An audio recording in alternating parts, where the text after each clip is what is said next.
silana we-outside e-Errington Primary School. Sifike la ezolo sizocela ukubona uprincipal ngoba khona abazali bebefuna ukuthola ispace for iy'ngane zabo. Kahle kahle labazali lokhu befika nje from April bengalitholi usizo, so basebecela ukuthi sibasize ngoba bayabona ukuthi abalitholi. Sakhuluma ne-SGB mhlampe 3 days ago, sacela ukuthi bahlangane nathi nabo labazali. SGB yavuma kodwa kwasondela isikhathi kwangenzeka. Masifika la uprincipal afike asibizele amaphoyisa usayitshena uzikalala. Wafika ke wathi uzosibopha masimbuza sabuthi uzobe sibophelani. Safonela ke emaphoyiseni phezulu, then I think bamtshela ukuthi alikho icala ekutheni sizosiza abantwana ukuthi bezofuna ikhaya. Saze sasho wabaleka kuprincipal wagcine ngababonanga abazali. Sabuya ke namhlanje futhi ngoba sizozamela bona labantwana abahlala la endaweni indawo yokuthi bafunde.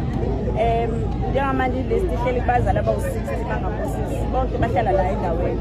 I-SGB masibuzi yavuma ukuthi ngempela abantwana abala over 50 close to 60% abantwana bangaphandle, abanye banawo ama-documents, abanye vele bayiwelela umngcele nje base bazongena la eSouth Africa.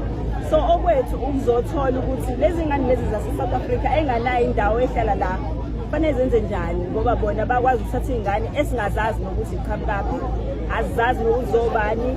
Uhulumeni uthe ingane noma inganawo ama-documents fanele ingene, which is something that we're still going to challenge ukuthi how do we then protect iy'ngane zala eSouth Africa if you are telling us ukuthi any child can walk in the morning la eSouth Africa besithole indawo.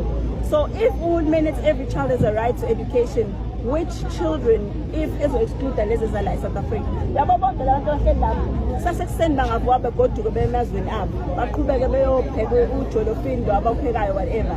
Lezi ngane lezi ayinayo option, azinalo elinye ikhaya ezothi mangabe kuyabhedalaze kuyona.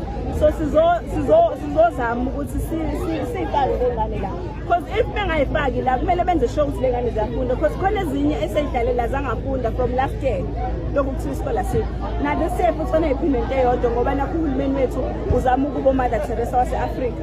So thina-ke as imanje sisamile kulokho ukuthi akusizi ukuthi nilokhu nifuna ukuba bahle ko-Helen Suzman Foundation nako-United Nations iy'ngane zase-South Africa isafarish.